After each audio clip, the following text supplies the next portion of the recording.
안녕하세요. 오늘도 사연 살롱을 찾아주셔서 감사합니다. 결혼한 지 1년이 채 안 되는 20대 여성이에요.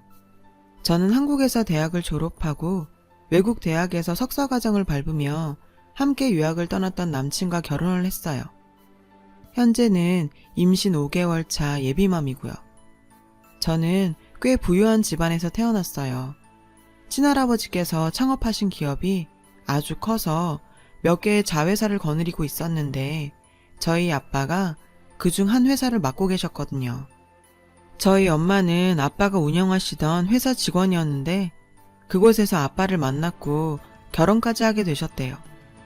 엄마는 결혼 후 절 임신하시고서야 회사 일을 그만두셨고 그 후로는 전업주부로 사셨어요. 남들은 저희 엄마가 부잣집 사장 와이프니 대접받으며 살았겠다 했겠지만 전혀 그렇지 않았어요. 오히려 그 반대였죠. 그건 바로 저희 아빠 때문이었어요. 정확히 말하자면 아빠와 아빠의 상간녀 때문이었죠.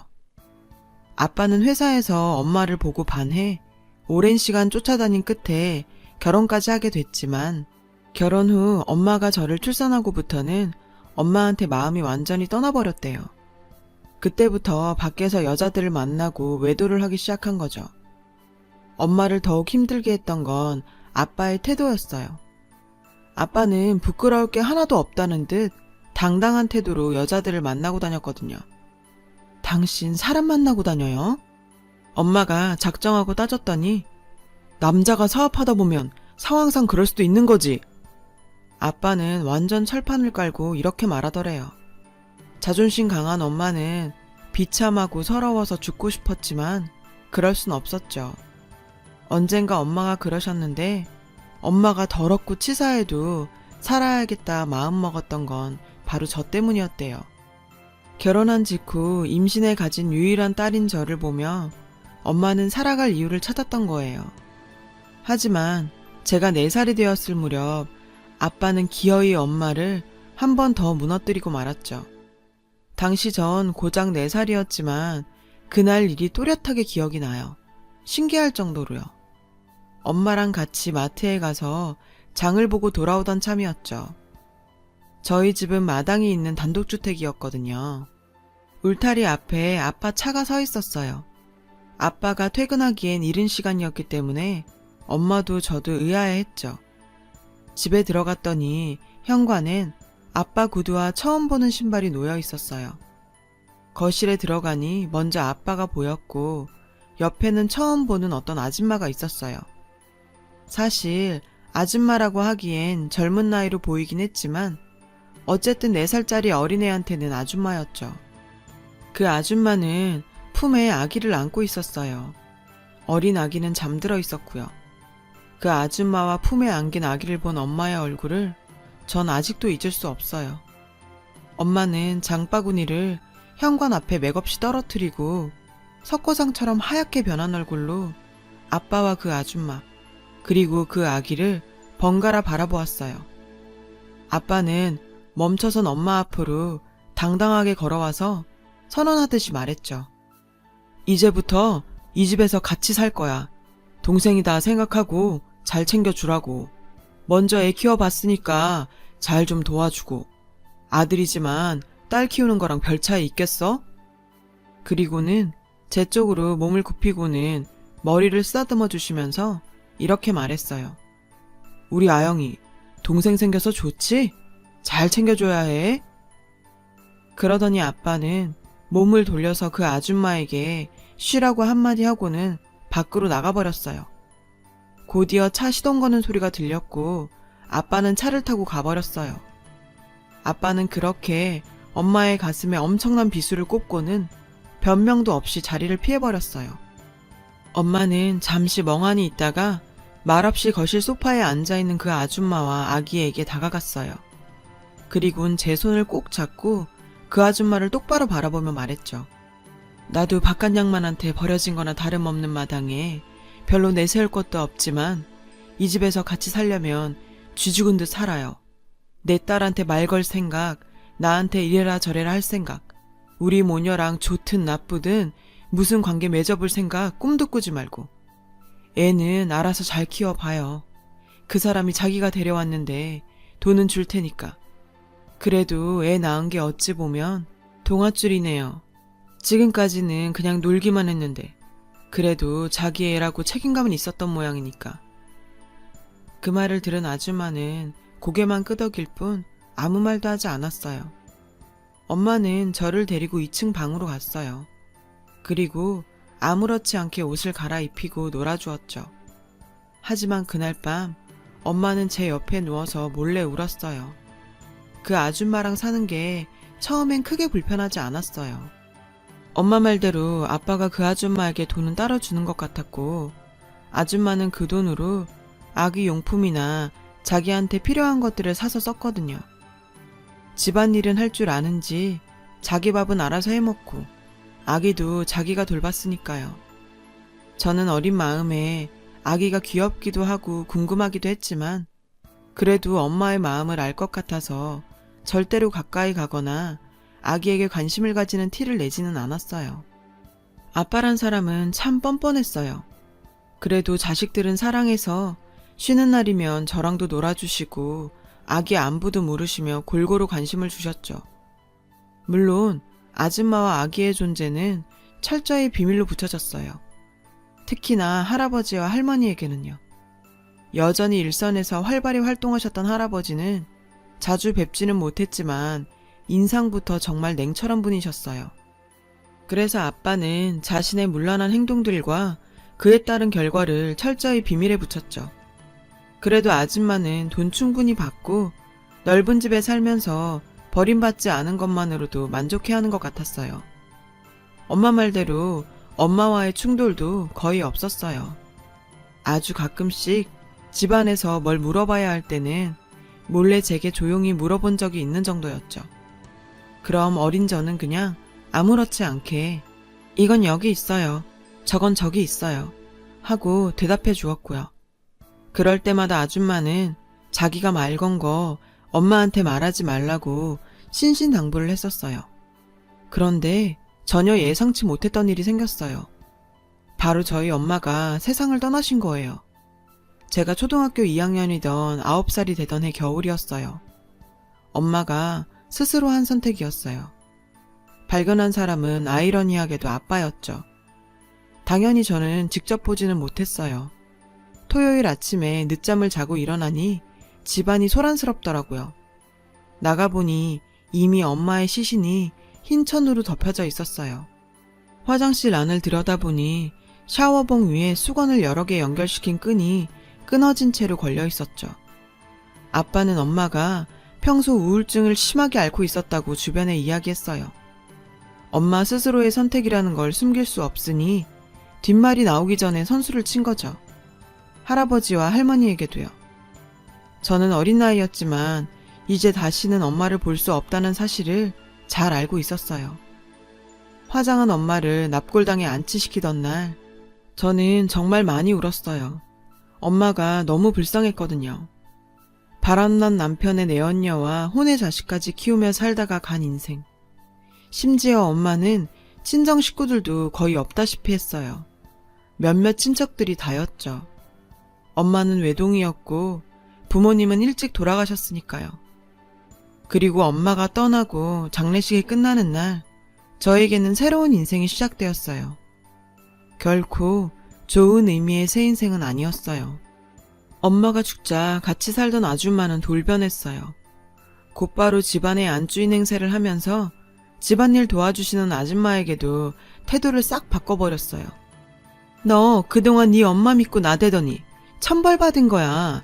너 내가 만만했지? 내가 뭘 어쨌다고 이런 소리를 하면서 저를 구박하고 때리기까지 했어요. 4살 어린 배다른 남동생이 울기라도 하면 다른 방에서 조용하게 책 보는 절 찾아왔죠. 꼬집고 때리며 어디 동생을 울리냐고 욕까지 해댔어요. 그리고는 아빠가 보는 곳에선 천사 같은 미소를 지으며 저를 챙겼죠. 아빠는 당연히 속아 넘어갔고요. 그렇다고 아빠에게 말할 생각은 없었어요. 이미 아빠가 어떤 사람인지 너무 잘 알고 있었거든요. 그리고 엄마가 죽은 이유도 아빠 잘못이 크다는 걸 잘 알고 있었으니까요. 그래서 입을 다물었어요. 저는 아줌마에게 수없이 꼬집히고 욕먹으며 하루하루를 버텼어요. 아줌마는 돈 아낀다고 도우미 아주머니를 해고까지 했어요. 집안을 자기가 아예 쥐겠다는 생각이었겠죠. 물론 빨래, 청소, 설거지 등 집안일은 당연히 제 몫이었고 음식은 사다가 먹더라고요. 중학생이 되어서도 상황은 나아지지 않았고 오히려 남동생이 학교에 입학하는 바람에 동생 안 챙긴다고 더 구박받았어요. 심지어 남동생 숙제를 대신해 놓으라고 시키고 아줌마는 동생을 데리고 외식을 나가고 그랬죠. 아빠한테는 아영이는 배 아프대요. 이렇게 말하고요. 아빠는 아줌마와 정식으로 혼인신고를 하지 않았어요. 아줌마가 가끔 은근히 혼인신고를 바라는 듯한 말을 하는 걸 들은 적이 있는데 아빠는 아무래도 할아버지 눈치가 보였던 것 같아요. 그 일로 아줌마가 토라지면 나중에 아버지 돌아가시면 이라고 말씀하시는 걸 들었거든요. 전 중학생 나이가 되고 나니 아빠가 얼마나 쓰레기인지 아줌마가 얼마나 가증스러운 대상인지 깨닫기 시작했고 그래서 반항도 했어요. 아줌마에게 대들기도 했죠. 좀 미안하긴 하지만 남동생에게도 차갑게 대했어요. 절 보고 아무렇지 않게 누나 하는 게 짜증났거든요. 그럼 아줌마는 아빠 앞에서 눈물을 짜내며 자기가 나가겠다 어쩌고 저쩌고 연기를 해댔죠. 그럴 때마다 아빠는 제 용돈을 줄이겠다고 협박을 했고 저는 그런 아빠를 무시해버렸지만 그렇다고 신경을 안 쓸 수는 없었어요. 아빠가 미웠지만 두려움의 대상이기도 했으니까요. 남아있는 외가 식구들도 없고 친할아버지와 친할머니께는 말씀드릴 수 없었어요. 제가 말씀드려봤자 아빠가 둘러대면 더 곤란해지는 건 저였으니까요. 게다가 친가 쪽과는 교류가 드물어서 무섭기도 하고 어색했거든요. 거의 명절에 얼굴만 뵙는 수준이었으니까요. 당시 저는 반항도 하고 수능도 하면서 나름 요령있게 생활을 하고 있었어요. 아줌마도 제가 나이를 먹어가니 어릴 때처럼 절 만만히 대하지는 않았고요. 대신 뒤에서 엄청 수군거리고 다니긴 했죠. 특히나 제가 엄마 생일과 기일에 생일상과 제사상을 차릴 때는 더더욱 일부러 케이크를 엎어버려서 다시 사오게 만든다거나 제사 음식에 고춧가루를 실수인 척 엎어버린다거나 가지가지였죠. 남동생은 저와 아줌마의 신경전 사이에서 눈치를 보고 자랐어요. 그렇다고 해도 저보다는 훨씬 편하게 자랐죠. 비록 혼외자라고는 해도 걔는 자기 엄마가 살아있으니 자기 편도 들어주고 대놓고 아빠인 걸 드러내고 살 순 없지만 받을 건 다 받아먹고 살았으니까요. 그 아줌마는 자기 아들은 고결하게 키우겠다고 작정했는지 애를 아주 순수 덩어리로 키웠어요. 그러니까 저를 보고도 웃으며 누나라고 불렀겠죠. 중학교 3학년 때부터 전 할 수 있는 아르바이트를 찾아서 했고 고등학생이 돼서도 공부하면서 일을 했어요. 빨리 돈 벌어서 독립할 시기 앞당기고 대학 학비도 내가 해결해야지 싶어서요. 아르바이트를 하고 오면 아줌마는 쥐꼬리만큼 벌어서 뭐 했으니? 그냥 네 아빠한테 납작 엎드려서 좀 얻어내봐 하고 빈정거리곤 했죠. 언젠가는 아줌마가 제 지갑에서 지폐를 훔치는 걸 잡은 적도 있어요. 참 어이가 없었죠. 이런 상황에서도 전 열심히 공부하고 열심히 일했어요. 아무도 알아주지 않았지만요. 성적은 상위권이었어요. 수능 점수도 훌륭하게 잘 나왔고 원하던 대학에도 무난하게 합격했죠. 아빠한테 합격 소식을 전하니 웬일로 좋아하시면서 칭찬해 주시더라고요. 심지어 축하 선물이라고 새 옷과 가방도 사다 주시고요. 그리고 등록금은 걱정 말라고 하셨죠. 아빠 돈 받는 건 죽기보다 싫었지만 아직은 재력이 모자라니 일단 아빠 계좌에서 등록금을 이체시켰고 아줌마는 그걸 가지고 아빠에게 또 뭐라고 했어요. 성인이 됐으면 지가 벌어서 학비를 내야지 그걸 대주냐고. 그럴 거면 우리 귀한 아들내미 학원이나 하나 더 보내달라고요. 하지만 아빠는 결정을 바꾸진 않았어요. 아줌마도 더 이상 뭐라고 하진 않았어요. 그래도 한동안 저랑 마주치면 죽어라 노려보고 뭐라 중얼대며 빈정거렸죠. 대학교 생활은 그래도 좋았어요.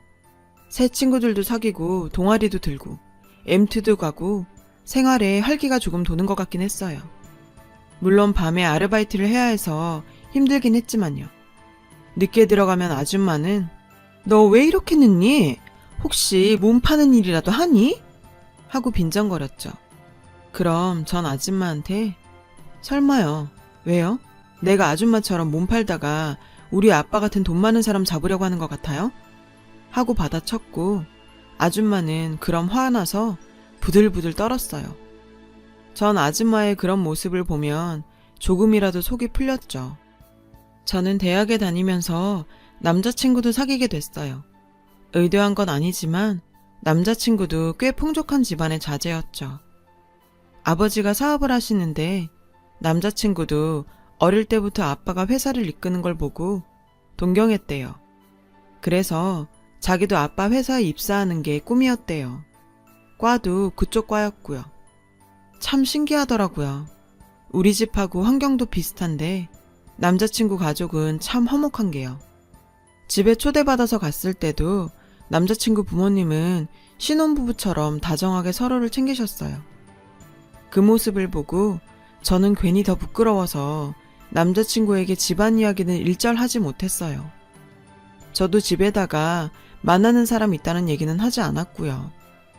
저는 그렇게 대학을 졸업했어요. 사실 졸업하기 직전에 취업에 성공해서 바로 독립을 하려고 했었죠. 남자친구는 저보다 연상이라 진작에 자기 아버지 회사에 말단 사원으로 입사해서 일하고 있었고요. 그러나 독립을 하지 못하는 일이 터지고 말았어요. 아빠는 제가 대학교 졸업을 1년쯤 앞두고 있었던 때부터 사업을 확장하려고 하셨어요. 자세한 건 모르겠지만 어쨌든 굉장히 바쁘게 돌아다니셨죠. 일주일 내내 안 들어오시는 경우도 있었고 집에 계실 때도 하루 종일 전화통화를 하고 계셨어요. 그런데 그 사업이 뭔지 모르겠지만 잘 안 된 것 같았어요. 아니, 정확한 표현으로 회사를 완전히 말아먹은 것 같았죠. 그날 집에 돌아왔는데 이제 수능을 친 지 일주일이 좀 넘은 남동생이 거실에 앉아 덜덜 떨고 있었어요. 남동생은 제게 안 입고 온 존재이긴 했지만 낌새를 보니 무슨 일이 있는 것 같아서 무슨 일 있어? 하고 물었어요. 남동생은 고개를 저으며 손으로 안방을 가리켰어요. 저는 안방 가까이 다가갔죠. 그러자 아빠와 아줌마 대화가 들리더군요. 그렇다고 백에다 목걸이, 반지, 보석까지 다 갖다 팔면 어떡해요? 지금 집도 팔아야 할 처지인데 어디서 큰 소리야? 당신 지훈이 데리고 다른 데 좀 가 있어야겠어. 내가 갈 데가 어딨어요?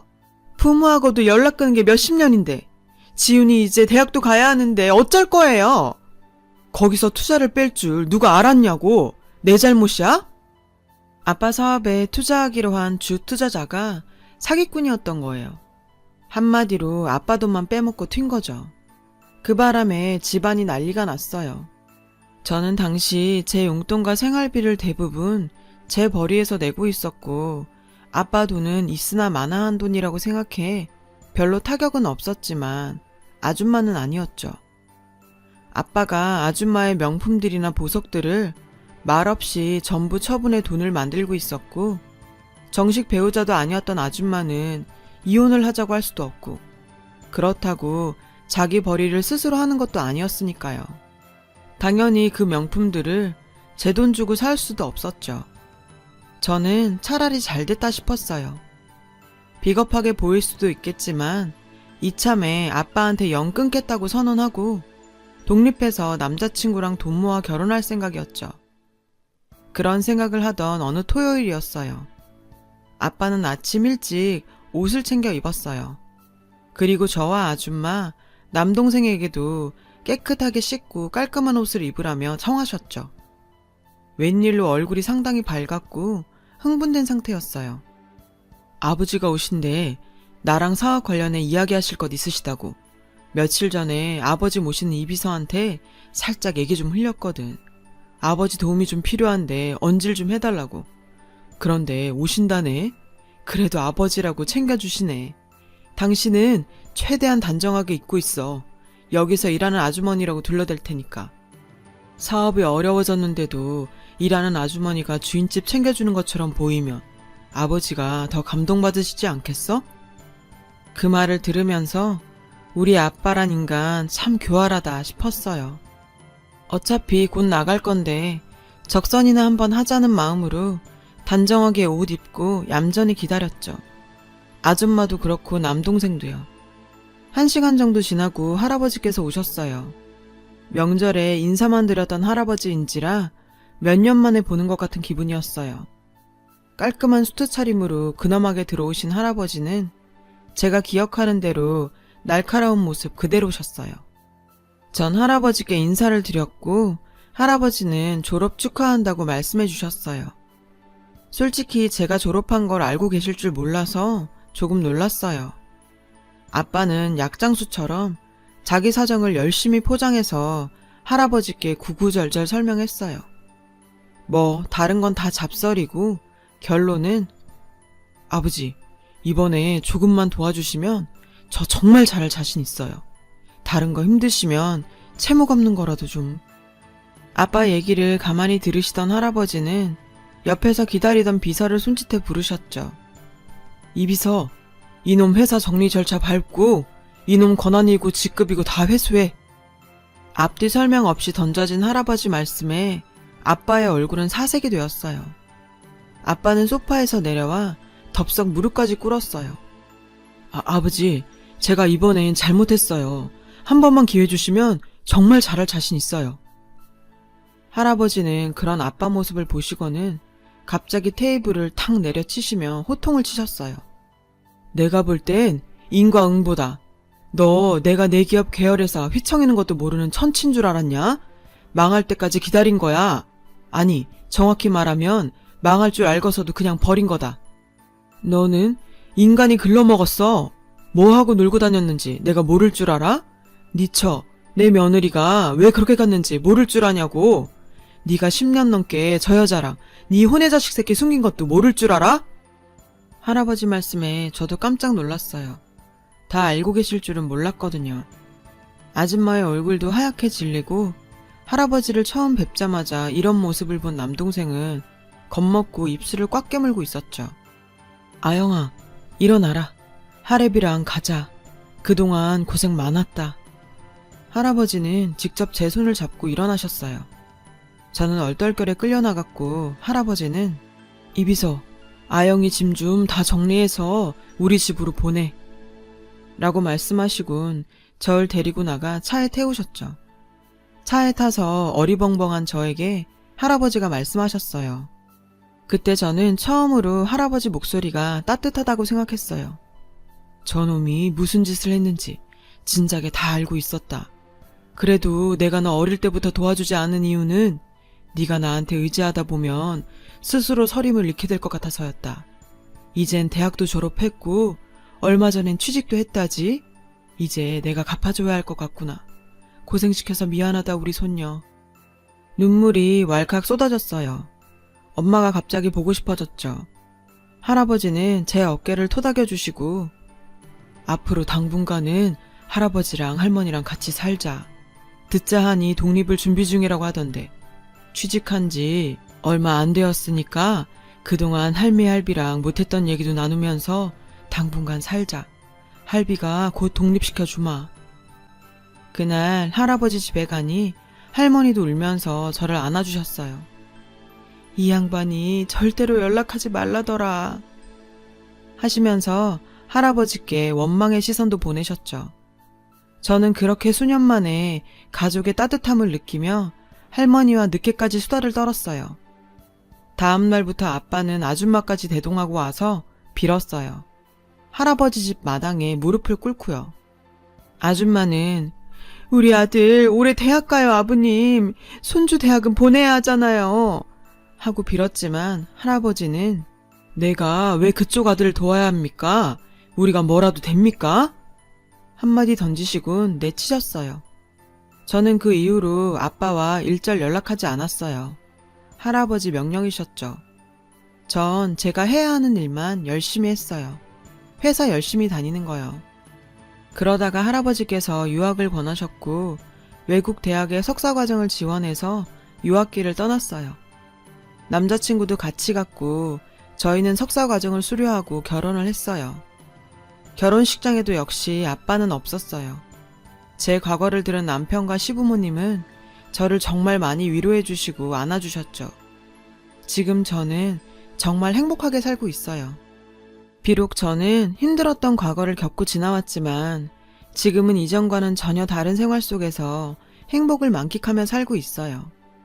참는 자에게 복이 온다는 말처럼요. 몇 개월 뒤 출산을 합니다. 아이를 낳으면 절대 저같이 힘든 어린 시절은 보내게 하지 않을 거예요. 그러기 위해서 저도 남편도 절대로 한눈 팔지 않고 지금의 행복을 잃지 않도록 노력하겠습니다. 지금까지 제 얘기를 들어주셔서 감사드려요. 여러분 가정에도 행복이 가득하시길 바래요. 여러분, 사연 댓글에 응원과 현명한 조언 부탁드려요. 좋아요와 구독은 저에게 큰 힘이 됩니다. 오늘도 좋은 일 가득하세요.